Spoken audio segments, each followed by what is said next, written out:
আমাদের দাঁতের উপরে যে টার্টার হয় বা প্লাক বা বায়োফিল্ম জমে, সেগুলো আমাদের মাড়ির অসুখ এবং তার সঙ্গে সঙ্গে ভেতরের হাড়ের অসুখও তৈরি করে, যেটা প্রথম স্তরে তাকে জিঞ্জিভাইটিস বলে, পরে পেরিওডন্টাইটিস বলে। এই নিয়ে অনেক আলোচনা আপনারা শুনেছেন।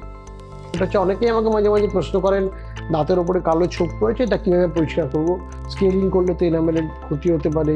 কিন্তু এখন একটা সিস্টেম এসছে, এর নাম হচ্ছে এয়ার স্ট্রিম বায়োফিল্ম ক্লিয়ারেন্স। জিনিসটা কি? জিনিসটা হচ্ছে,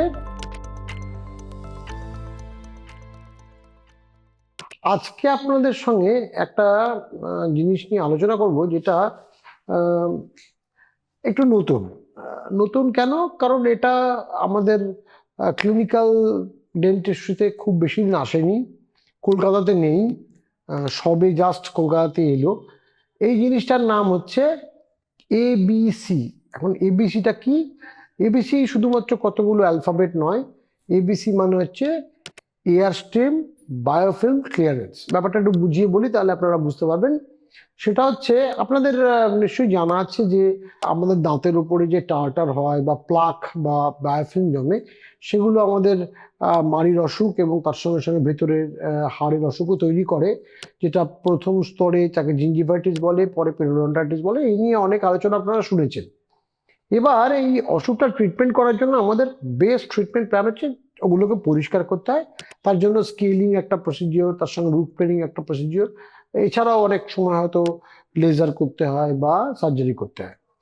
কিন্তু এখন একটা সিস্টেম এসছে, এর নাম হচ্ছে এয়ার স্ট্রিম বায়োফিল্ম ক্লিয়ারেন্স। জিনিসটা কি? জিনিসটা হচ্ছে যে আমরা একটা স্পেশাল ডিভাইস, এই ডিভাইসটার নাম হচ্ছে পিটিএ। এই ডিভাইসটাতে গরম জল, তার সঙ্গে একটা পাউডার, সোডিয়াম বাইকার্বনেট বা গ্লাইসিন পাউডার, খুব সূক্ষ্ম পার্টিকেল সাইজ, ছোট 25 মাইক্রন বা 65 মাইক্রনের পাউডার, তার সঙ্গে হাওয়া, এয়ার, এই তিনটে জিনিসের একটা স্প্রে আমরা তৈরি করি, যেটা করে দাঁত এবং নাড়ির সংযোগস্থলে এবং দাঁতের ওপরে আমরা জিনিসটাকে স্প্রে করি। এতে দুটো সুবিধা হয়।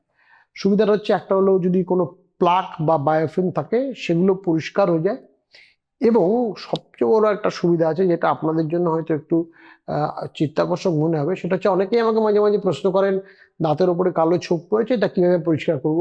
স্কেলিং করলে তো এনামেলের ক্ষতি হতে পারে, বা স্কেলিং করাই কি সবচেয়ে ভালো? কারণ আশেপাশে আপনার সবার কাছে গেলে তো স্কেলিংই করে দেয়, সেক্ষেত্রে তারপরে অন্য প্রবলেম হয়। সত্যিই তো, দাঁতের ওপর যদি আপনার টার্টার না থাকে, শুধুমাত্র কালো ছোপ তোলার জন্য স্কেলিং প্রসিডিওরটা একটু হার্শ তো বটেই।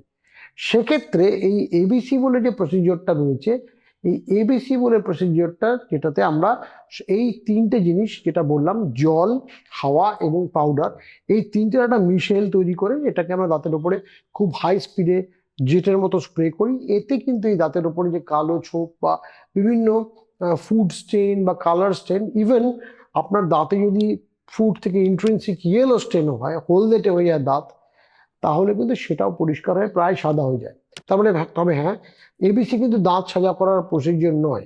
এটা বাই ডিফল্ট দাঁত এর উপরে কোনো যদি ডিপোজিটসের মাধ্যমে কোনো রকম স্টেইনিং হয়, বা দাঁতে ফুড স্টেন থেকে এলোয়েশনেস হয়, সেক্ষেত্রে সেটার জন্য আইডিয়াল প্রসিডিওর করার জন্য। অতএব মনে রাখবেন, এই প্রসিডিওরটা যেটার নাম বললাম এয়ার স্ট্রিম বায়োফিল্ম ক্লিয়ারেন্স, বা এর আরেকটা নাম আছে, কোনো একটা পেটেন্টেড নাম, জিবিটি বলে, গাইডেড বায়োফিল্ম ট্রিটমেন্ট বা থেরাপি। সেই ট্রিটমেন্ট একই, দুটো জিনিস একই। এই ট্রিটমেন্টের মাধ্যমে কিন্তু অনেক জেন্টল ওয়েতে আপনাদের দাঁতের ওপরে যে সমস্ত স্টেন বা ময়লা আছে সেগুলোকে পরিষ্কার করা যেতে পারে। অতএব এটা স্কেলিং এর রিপ্লেসমেন্ট থেরাপি নয়, কিন্তু এটা স্কেলিং এর যে দাঁতের উপরে যে হার্শ এফেক্ট থাকলেও থাকতে পারে বলে আপনার যেটা মনে হয়, সেটাকে অনেকটা মিনিমাইজ করে। অতএব আজকের দিনে কিন্তু শুধুমাত্র স্কেলিং বা রুট ট্রেনিং থেরাপি নয়, এই গাইডেড বায়োফিল্ম থেরাপি বা এয়ার স্ট্রিম বায়োফিল্ম ক্লিয়ারেন্স দিয়ে কিন্তু মাড়ির রোগের ট্রিটমেন্ট, তার তার সঙ্গে দাঁতের ওপরে জমে থাকা বিভিন্ন রকম স্টেইন অতি সহজে দাঁতের কোনো ক্ষতি না করেই তোলা যেতে পারে।